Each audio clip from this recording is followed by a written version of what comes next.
Good evening, students. How are you all? I hope you are doing well. My name is Ritu. Welcome to my channel. Last video में हमने highly reactive metals को किस तरीके से extract करते हैं इसके बारे में पढ़ा था, जिसमें मैंने आपको सोडियम, पोटेशियम, ठीक है, एल्यूमिनियम, इन सब के एक्सट्रैक्शन के मेथड के बारे में बताया था कि उनको इन मेटल्स के और which could be oxide, chloride, और इट कांट बी ऑक्साइड बेटा, इट शुड बी क्लोराइड और ऑक्साइड्स, ठीक है। इनसे उनके इलेक्ट्रोलिसिस करके एक्सट्रैक्ट किया जाता है। एक बार मैं आपको रिवाइज करवा देती हूँ बेटा। देखिए, जो आपके मोस्ट रिएक्टिव एलिमेंट्स होते हैं आपकी रिएक्टिविटी सीरीज में, उनको उनके ऑक्साइड या उनके मोल्टन क्लोराइड से एक्सट्रैक्ट किया जाता है। हम उनकी लिक्विड फॉर्म एक्वस सोल्यूशन नहीं ले सकते हैं, क्योंकि इस कंडीशन में जो एक्वस सोल्यूशन होगा ये मेटल्स इन एक्वस सोल्यूशन में रिएक्शन करके उसके हाइड्रोक्साइड बनाएंगे, तो हमें आपका प्योर फॉर्म ऑफ मेटल नहीं मिलेगा, जबकि आपका मेटल्स के हाइड्रोक्साइड्स मिलेंगे, which is not required at all, ठीक है। Next is Ashu, close the door please. In next बेटा कि जो आपके मॉडरेटली रिएक्टिव मेटल्स होते हैं, हम उनके ऑक्साइड को कार्बन के साथ रिडक्शन करवाते हैं, कार्बन के साथ उनको रिड्यूस करते हैं, जिससे हमें प्योर फॉर्म ऑफ मेटल मिल जाता है, ठीक है। नेक्स्ट आ रहा है कि अगर आपके जो मॉडरेटली रिएक्टिव एलिमेंट जैसे आपका कॉपर है, मरकरी है, अगर ये उनके सल्फाइड के फॉर्म में मिलते हैं तो हम क्या करते हैं, एयर के प्रेजेंस में इनको गर्म कर देते हैं, जिससे इनमें जो सल्फर का कंटेंट रहता है वो ऑक्सीजन के साथ रिएक्शन करके सल्फर डाइऑक्साइड में कन्वर्ट हो जाता है और आपको प्योर फॉर्म ऑफ मेटल मिल जाता है। नेक्स्ट आ रहा है आपके कुछ आपके एलिमेंट जो लेस रिएक्टिव एलिमेंट होते हैं, वो उनके फ्री स्टेट में देखने को मिलते हैं, ठीक है। आगे देखते हैं बेटा। अब हम देखेंगे, देखिए मोस्टली हाईली रिएक्टिव जो मेटल है उनके बारे में आपको ऑलरेडी एक्सप्लेन कर चुकी हूँ कि उनके जैसे सोडियम है उसको उसके क्लोराइड के मोल्टन फॉर्म से एक्सट्रैक्ट करेंगे, ठीक है। ये देख रहे हैं, सोडियम क्लोराइड उसके मोल्टन फॉर्म से एक्सट्रैक्ट किया तो आपका क्या मिला, आपको pure form of sodium chlorine gas extract हुई, ठीक है। फिर मैंने रिएक्शंस के बारे में एल्यूमिनियम का इलेक्ट्रोलिसिस किया यहाँ पे इन्होंने, ठीक है, ये देखिए डन। अब हम देखेंगे कि जो मॉडरेटली रिएक्टिव एलिमेंट्स होते हैं उनका हम किस तरीके से एक्सट्रैक्शन करते हैं।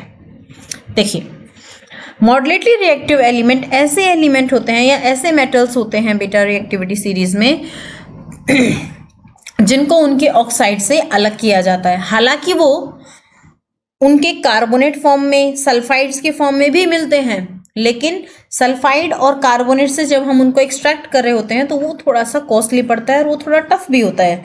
लेकिन अगर हम उनको उनके ऑक्साइड से रिड्यूस करें और प्योर फॉर्म ऑफ मेटल लें तो क्या होगा, वो हमारे लिए थोड़ा चीपर भी होगा और ईजी भी होगा, ठीक है। इनमें कौन कौन से आते हैं, आपका आयरन आता है, जिंक आता है, टिन आता है, लेड आता है। इस टाइप के जो मेटल्स होते हैं ये आपके मॉडरेटली रिएक्टिव होते हैं, ठीक है। अब देखिए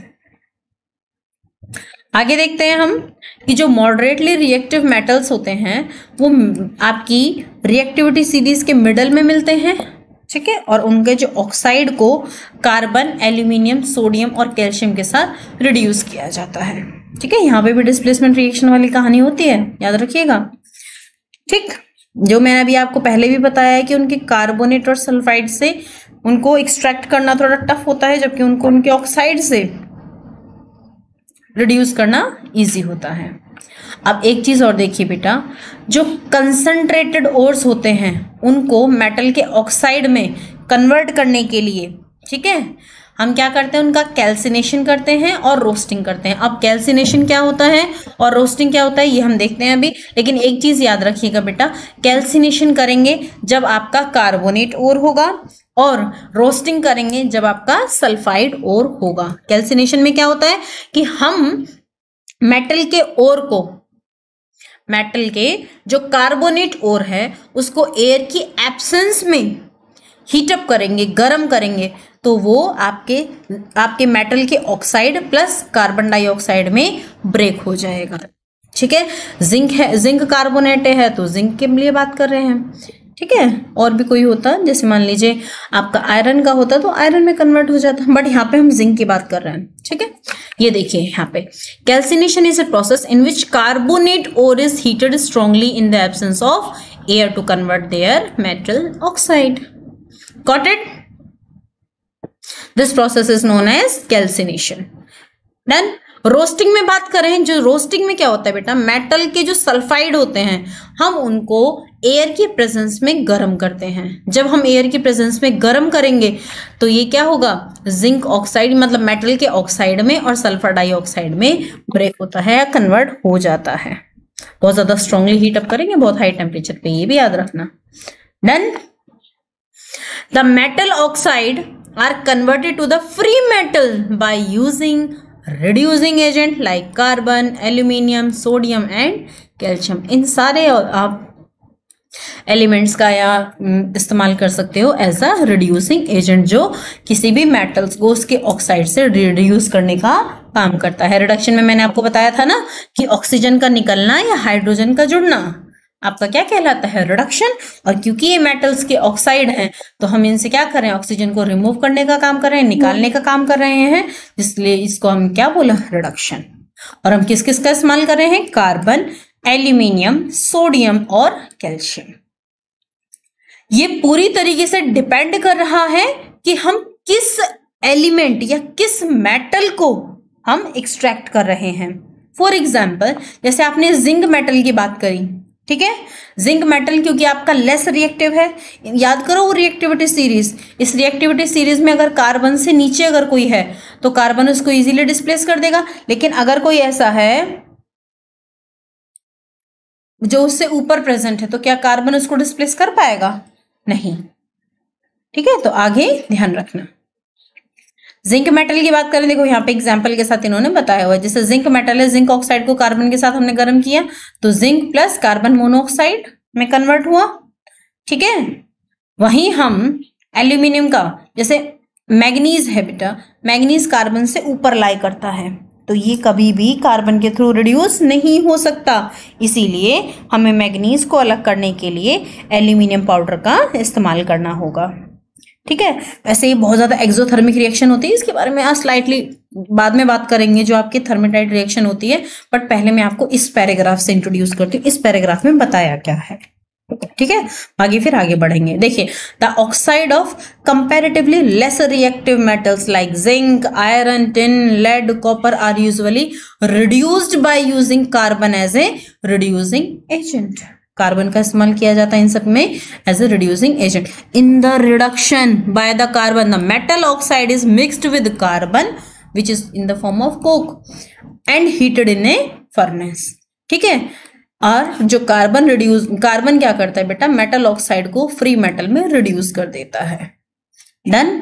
अब इस पैराग्राफ से आगे चलते हैं। आपको आई थिंक सारी चीजें समझ में आ गई होंगी बेटा। मैं कोशिश करती हूँ कि आपको हर एक चीज क्रिस्टल क्लियर हो जाए, ठीक है। उसके लिए आपको मल्टीपल टाइम रिवीजन करना होगा।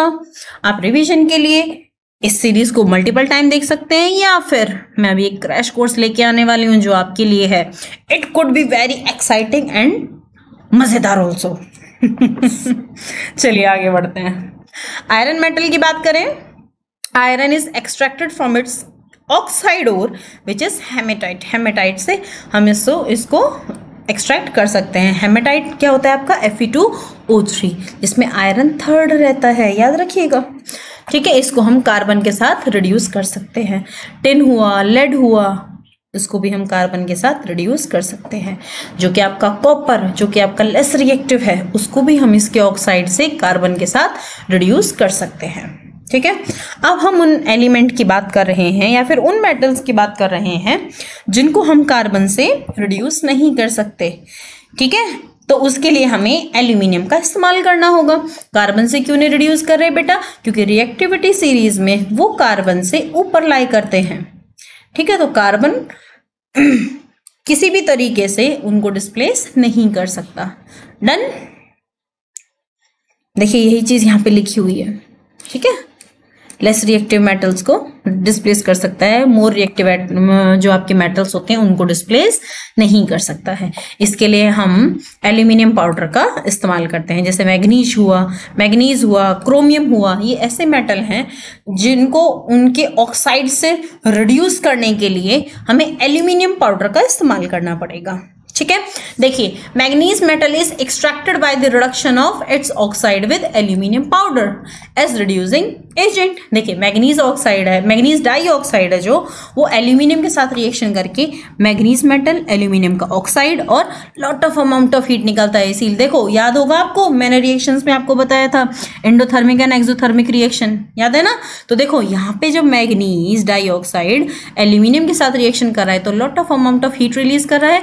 इससे हमें ये पता चलता है कि ये जो रिएक्शन होती है ये एक्सोथर्मिक रिएक्शन होती है। A lot of amount of heat is evolved during this reaction।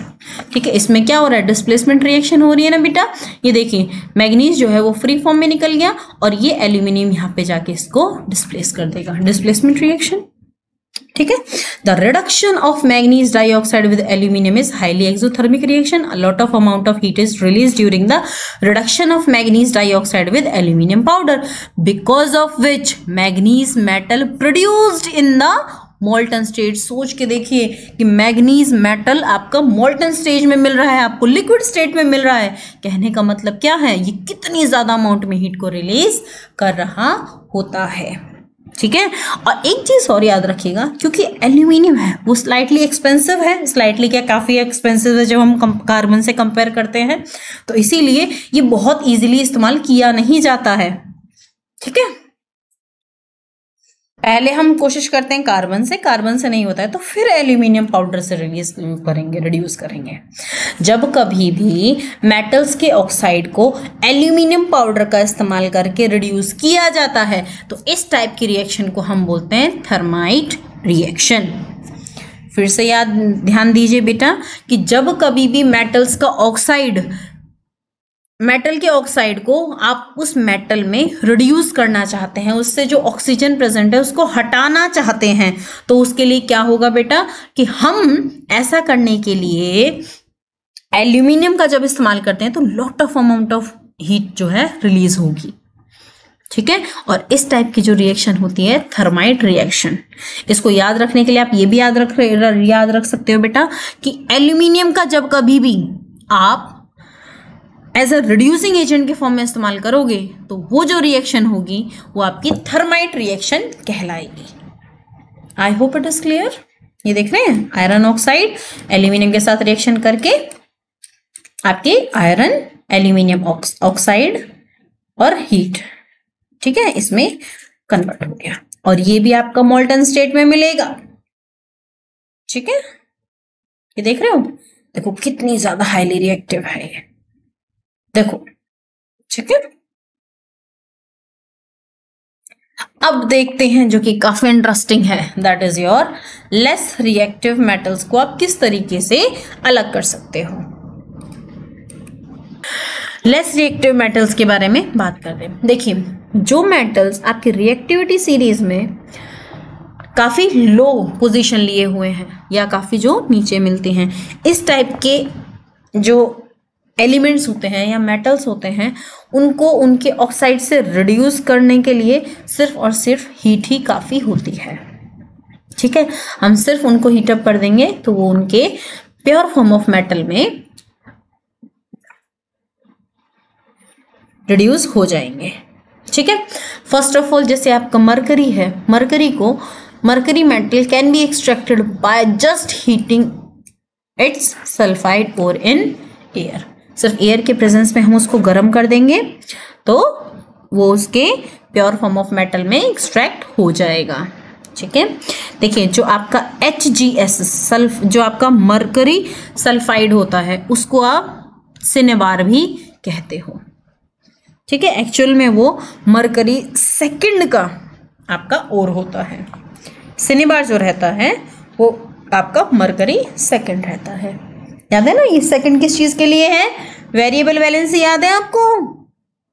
आपने मुझे लास्ट वीडियो में भी कमेंट सेक्शन में नहीं बताया था, what do you mean by variable valency, जरा बताइए क्या होती है, ये देखिए आपका मरकरी सल्फाइड ऑक्सीजन की प्रेजेंस में जस्ट गर्म किया या रोस्टिंग की तो mercury oxide plus sulphur dioxide, और जब मरकरी के ऑक्साइड को हमने गर्म किया तो ये मरकरी प्लस ऑक्सीजन में ब्रेक हो गई। एग्जैक्टली सेम तरीके से आप कॉपर सल्फाइड को भी रिड्यूस कर सकते हो बेटा, या उसको निकाल सकते हो कॉपर को, प्योर फॉर्म ऑफ कॉपर को। ये सिंपल और सिंपल हमने क्या की, उसकी रोस्टिंग कर दी, ठीक है, और कॉपर का ऑक्साइड मिला, और कॉपर के ऑक्साइड को हमने कॉपर का सल्फाइड, मान लीजिए यही अगर रिएक्शन करके कॉपर फॉर्म निकाल देगा और सल्फर डाइऑक्साइड निकल जाएगी अलग, ठीक है।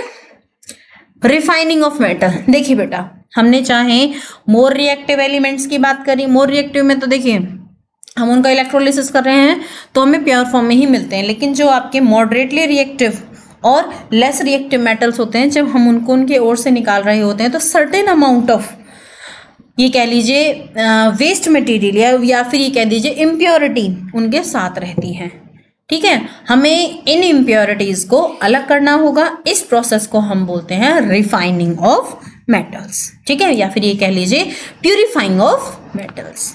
हम मेटल्स को प्यूरिफाई कर रहे हैं, रिफाइन कर रहे हैं, ठीक है। इस मेथड को हम मोस्ट वाइडली यूज किया जाता है मेटल्स को रिफाइन करने के लिए, जो प्रोसेस है that is your electrolytic refining, ठीक है। इलेक्ट्रोलाइटिक रिफाइनिंग में हम क्या देखते हैं बेटा कि जो बहुत सारे मेटल्स होते हैं जैसे कॉपर है, जिंक है, लेड है, क्रोमियम, निकेल, सिल्वर, गोल्ड, ये सारे इलेक्ट्रोलिसिस के थ्रू हम इनको रिफाइन करते हैं। अब करते कैसे हैं, जो आपका इम्प्योर मेटल है हम उसको एनोड बना देंगे, मींस पॉजिटिव टर्मिनल बना देंगे, और जो आपका नेगेटिव टर्मिनल है उस पर हम क्या करेंगे, जो slightly pure form of material है उसको डाल देंगे, और जो आपका इलेक्ट्रोलाइटिक सोल्यूशन है वो किसको लेंगे, वाटर सोल्यूबल सॉल्ट को ले लेंगे, जो जिसमें वो मेटल आपका प्रेजेंट होगा। फॉर एग्जांपल यहाँ पे देखिए प्योर फॉर्म ऑफ कॉपर को हमने एज अ नेगेटिव या फिर आपका कैथोड बना दिया, और जो प्योर इम्प्योर फॉर्म था वो उसको एनोड बना दिया, ठीक है। और ये एसिडिफाइड जो आपका ये कॉपर सल्फेट था, इस little amount of copper sulphate डाल दी, और हम अब इसका प्यूरिफिकेशन करेंगे, बैटरी से इसको कनेक्ट कर देंगे और इसमें इलेक्ट्रिक करंट फ्लो करवाएंगे। जब हम ऐसा करवा रहे होंगे तो क्या होगा, जो इसमें इम्प्योरिटी होगी बेटा वो एनोड के जस्ट नीचे इकट्ठा हो जाती है, जिसको हम क्या बोलते हैं, एनोड मड। क्या बोलेंगे बेटा, एनोड मड, ठीक है। ये आपका इलेक्ट्रोलाइटिक सोल्यूशन है और इस पूरे टैंक को इलेक्ट्रोलाइटिक टैंक कहते हैं। कमेंट सेक्शन में जरा मुझे लिख के बताओ कि एसिडिफाइड करने की क्या जरूरत थी, क्योंकि कॉपर सल्फेट तो डायरेक्टली इलेक्ट्रिक करंट को फ्लो करवा सकता था। जरा लिख के तो बताओ, मैं देखना चाहती हूँ आपको ये आता है नहीं आता है।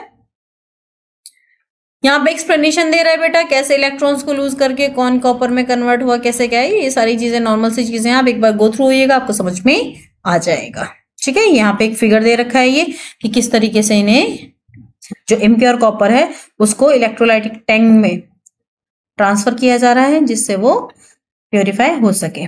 देखिए ये चार्ट काफी इंपॉर्टेंट भी है और आपको समझ में भी आ जाएगा पूरा हमने अभी तक क्या पढ़ा है। आपने और देखा, और में सबसे पहले उसको कंसंट्रेशन को बढ़ाया, और की और कंसंट्रेशन बढ़ाने के बाद हमें ये देखने को मिला कि जो और है उसमें या तो वो हाईली रिएक्टिव मेटल होगा या मॉडरेटली रिएक्टिव होगा या आपका लेस रिएक्टिव होगा। अगर हाईली रिएक्टिव होगा तो हम उसके मॉल्टन फॉर्म को इलेक्ट्रोलिसिस कर देंगे, जो मॉल्टन क्लोराइड या ऑक्साइड था उसको जस्ट हमने इलेक्ट्रोलिसिस करेंगे तो हमें प्योर फॉर्म ऑफ मेटल मिल जाएगा। जब आपका मॉडरेटली रिएक्टिव मेटल होगा तो या तो उसके कार्बोनेट और मिलेंगे या उसके सल्फाइड और मिलेंगे। कार्बोनेट और मिलेंगे तो उसका कैल्सिनेशन कर देंगे, सल्फाइड और मिलेंगे तो उसका रस्टिंग कर देंगे। इन दोनों ही कंडीशन में जो आपको मिलेगा मेटल, वो मेटल का ऑक्साइड मिलेगा। अब इस मेटल की ऑक्साइड को हम या तो कार्बन या फिर एल्यूमिनियम के साथ हम इसको रिड्यूस कर देंगे, और जब हम रिडक्शन करेंगे बेटा तो आपका इम्प्योर मेटल हमें मिलेगा जिसमें कुछ ना कुछ इम्प्योरिटी जरूर प्रेजेंट होंगी, और फिर हम उसका इलेक्ट्रोलिसिस करके प्योर फॉर्म ऑफ मेटल ले सकते हैं। वहीं हम लेस रिएक्टिव मेटल्स की बात करें तो लेस रिएक्टिव जो मेटल्स होते हैं वो उनके सल्फाइड ओर की फॉर्म में प्रेजेंट होते हैं, जिसकी हम रोस्टिंग करके इम्प्योर मेटल निकाल सकते हैं और फिर हम उनकी रिफाइनिंग करके प्योर फॉर्म ऑफ मेटल को निकाल सकते हैं। आई होप इट इज क्लियर। एक चीज जो मैं इस पैराग्राफ के थ्रू आपको समझाना चाहती हूँ, काफी इंपॉर्टेंट भी है और ध्यान दीजिएगा बिल्कुल। देखो हमने कोई भी ओर लिया, फॉर एग्जाम्पल यहाँ पे हमें एक ओर मिला। अब ये ओर कार्बोनेट का है, सल्फाइड का है, कैसा है, ये हमारे लिए पता करना बहुत ज़्यादा ज़रूरी है ताकि हम इसमें आगे प्रोसीड कर सकें। ठीक है, अब देखो हमें ये पता करने के लिए कि कोई भी आपका जो ओर है वो कार्बोनेट ओर है, तो हम क्या करते हैं बेटा कि सबसे पहले इसमें डाइल्यूटेड एसिड मिला देते हैं। जैसे ही हमने इसमें डाइल्यूटेड एसिड मिलाया तो ये जो आपके कार्बोनेट ओर हैं ये कार्बन डाइऑक्साइड को रिलीज करेंगे, और ये निकलने वाली जो गैस है ये कार्बन डाइऑक्साइड है। इसके लिए हम लाइम वाटर टेस्ट करेंगे। हम क्या करें बेटा, इमेजिन कीजिए ये हमने टेस्ट ट्यूब ली, ठीक है, टेस्ट ट्यूब में हमने ओर डाला, टेस्ट ट्यूब के सैंपल में से थोड़ा सैंपल लिया और इसमें हमने ओर डाला। ओर डाल के हम इसमें सबसे पहले क्या करते हैं बेटा, हमने डाइल्यूट सल्फ्यूरिक, कोई भी सल्फ्यूरिक एसिड ले लीजिए, आप क्लोरिक एसिड HCl ले लीजिए या नाइट्रिक एसिड ले लीजिए, कोई भी ले लीजिए आप, ठीक है। तो यहाँ पे हमने डाला, अगर इसमें से कार्बन डाइऑक्साइड रिलीज हुई, कार्बन डाइऑक्साइड रिलीज हो रही है तो देखो हम क्या करेंगे, इसके कैप कर देंगे बिल्कुल, और हम एक यू ट्यूब की हेल्प से यहाँ पे दूसरे टेस्ट ट्यूब में लाइम वाटर लेंगे, ठीक है। अगर ये लाइम वाटर को व्हाइटिश कर देती है, टर्न कर देती है व्हाइटिश में, तो ये क्या होगा आपका, ये जो ओर है ये कैसा होगा आपका, कार्बोनेट ओर होगा। मतलब यहाँ से कार्बन डाइऑक्साइड निकल रही है, जाहिर सी बात है ये कार्बोनेट ओर होगा। यहाँ तक चीजें क्लियर हुई। मैंने सिर्फ अभी आपको टेस्ट बताया है कि गिवन जो आपका सब्सटेंस है वो अगर कार्बोनेट ओर है तो हम उसका पता कैसे करेंगे। अब हम देखते हैं कि दूसरा अगर आपका सल्फाइड ओर होगा, ठीक है। देखो दो तरीके से हो सकता है कि या तो हम उसको गर्म करें तो वो H2S गैस निकाले। मान लीजिए आपने डाइल्यूट एसिड्स के साथ रिएक्शन किया, अगर वो हाइड्रोजन सल्फाइड गैस निकाले, अब हाइड्रोजन सल्फाइड गैस है वो बिल्कुल ऐसी इसकी स्मेल आती है जैसे सड़े हुए अंडे की आती है, ठीक है। तो ये जब गैस रिलीज होती है बेटा, तो जब सड़े अंडे की स्मेल आएगी तो आप डायरेक्टली समझ जाओगे कि आपका जो ओर है वो सल्फाइड ओर है। या फिर आप क्या देख सकते हो कि अगर हम उसको सल्फर डाइऑक्साइड रिएक्शन दे, देखो सल्फाइड और अगर आप उनकी दूसरी तरफ से अगर एयर के प्रेजेंस में उनको गर्म कर रहे हो, ठीक है। देखो दो सल्फाइड, फिर से समझो बेटा। इमेजिन कीजिए आपका ये ओर था, अगर वो कार्बोनेट का होगा तो कार्बन डाइऑक्साइड देगा।